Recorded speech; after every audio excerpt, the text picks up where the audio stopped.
جو میں نے آیت کریمہ تلاوت کی ہے اس میں اللہ تعالیٰ فرماتا ہے اے ایمان والو اپنے آپ کو بچاؤ اور اپنے عیال کو بچاؤ،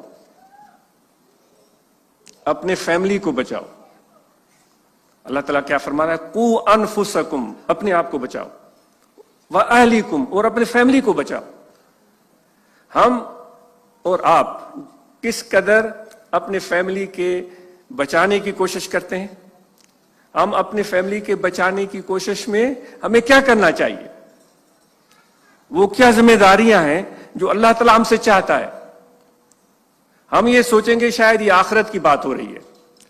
بھائی اس آخرت کا جو سارا نظام کھڑا ہوگا اس دنیا کے معاملات پر کھڑا ہوگا۔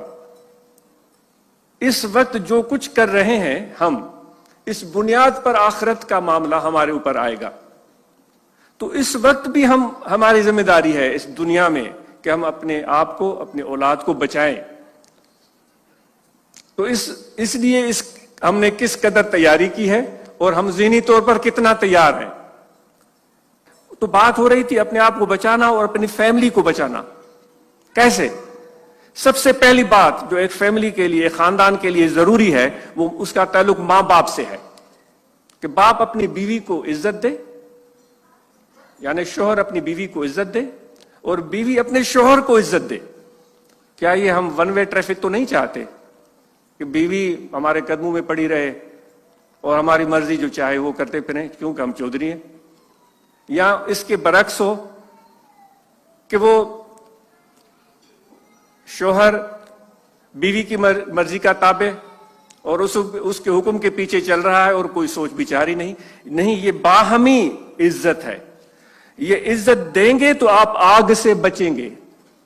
قُوا انفسکم واہلیکم نارا، آگ سے بچیں گے آپ۔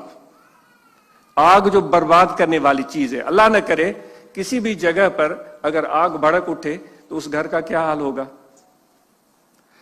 اگر کسی جنگل میں بھڑک اٹھے تو اس جنگل کا کیا حال ہوگا؟ تو پہلی چیز جو ضروری ہے، یہ عاجز آپ کی خدمت میں عرض کر رہا ہے، وہ آپ ان پر غور کریں، فکر کریں، سوچیں، اور اس کے لیے سوچنے کی ضرورت ہے۔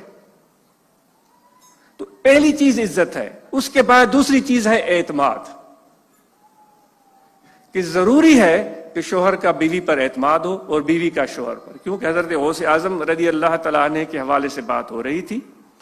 تو اس میں دو کردار آ گئے، ایک والدہ تھی اور ایک صاحبزادے تھے، اور ان کے والد گرامی وفات پا چکے تھے، اور اس ذمہ داری کو کیسے ادا کیا جا رہا ہے؟ تو اس وقت جب ماں باپ دونوں موجود ہیں تو دونوں کی مشترکہ ذمہ داری ہے، باہمی اعتماد۔ وہ باہمی اعتماد اتنا بہترین ہونا چاہیے کہ اگر کوئی درمیان میں تیسرا آدمی آ کر مجھے کہے کہ ایسے ہو رہا تھا یا ویسے ہو رہا تھا، میرے ذہن پر اس کا کچھ بھی اثر نہیں پڑنا چاہیے۔ باہمی اعتماد کیوں ضروری ہے؟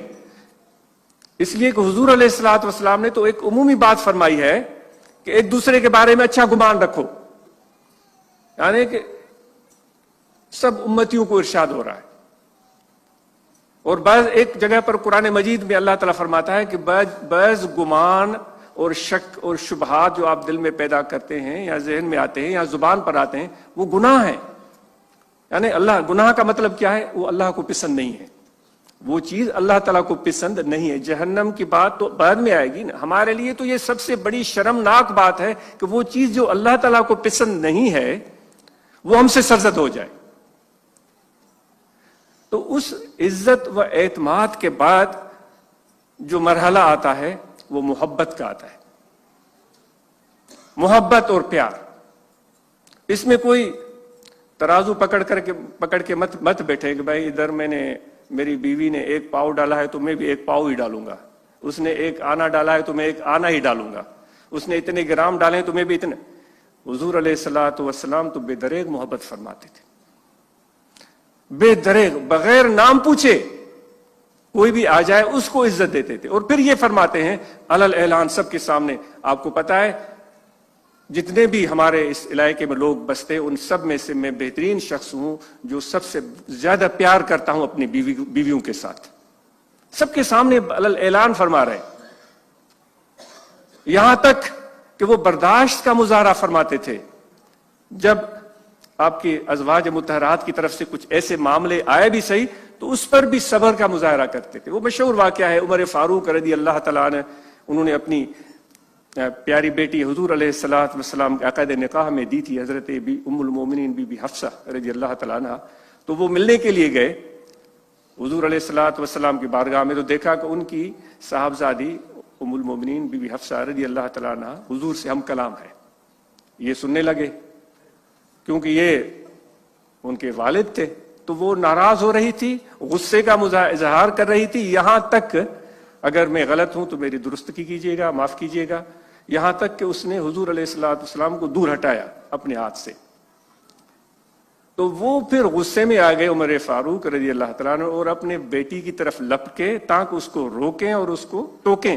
حضور نے ان کو دھکا دے دیا, کیا تمہیں پتہ نہیں کہ میں آپ سب میں سے زیادہ اپنی ازواج کے ساتھ اچھا سلوک کرتا ہوں, تم درمیان میں آنے والے کون ہوتے ہو؟ آپ خاموش, کچھ نہیں بول رہے. تو میرے دوستو, آج اس 11ویں شریف کے اس بہترین محفل کو ہم شوہر اور بیویوں کے نام کرتے ہیں کہ آئیں آج ہم نئی زندگی کی شروعات کریں, آئیں ہم ایک دوسرے کو عزت دیں, آئیں ہم ایک دوسرے پر اعتماد کریں, ایک دوسرے سے محبت کریں. حضور علیہ الصلوۃ والسلام خود فرماتے ہیں کہ ہم جب گھر جاتے ہیں تو جانے سے پہلے پہلا جو کام کرتے ہیں ہم اپنی بیوی کو بوسہ دیتے ہیں. ہمیں تو اس میں آر آتا ہے نا. بی بی اما عائشہ صدیقہ رضی اللہ تعالیٰ عنہ فرماتی, وہ باہر سے آتے بوسہ دیتے, جاتے تو بھی بوسہ دیتے. تو آئیے ہم اس چیز کو اپنی زندگی, عملی زندگی میں شروع کریں, کیونکہ ہمیں بہترین باصلاحیت نوجوان چاہیے. اس قافلے کو, اس جمعیت کو, اس گروپ کو بہت لمبا سفر کرنا ہے, بہت آگے جانا ہے, اور حضور علیہ الصلوۃ والسلام کے اس پیارے پیغام کو دور تک لے جانا ہے. ان کا یہ محبت کا جو علم ہے اس کو بلند کرنا ہے. اس شان و شوکت کے ساتھ جو حضور علیہ الصلوۃ والسلام نے اور ان کے پیارے صحابہ اولیاء نے جس انداز میں اس طریقے کو اختیار کیا تھا, ہمیں بھی اس طریقے سے کے ساتھ آگے بڑھنا ہے. یہ بہت اہم, بس مجھے تو اب اس موقع پر اور زیادہ کوئی ضرورت محسوس نہیں ہو رہی. یہ اتنی اہم اور بنیادی چیز ہے کہ میں کوئی اور بیٹھ کر گفتگو کروں, اس کی کوئی ضرورت محسوس نہیں ہوتی.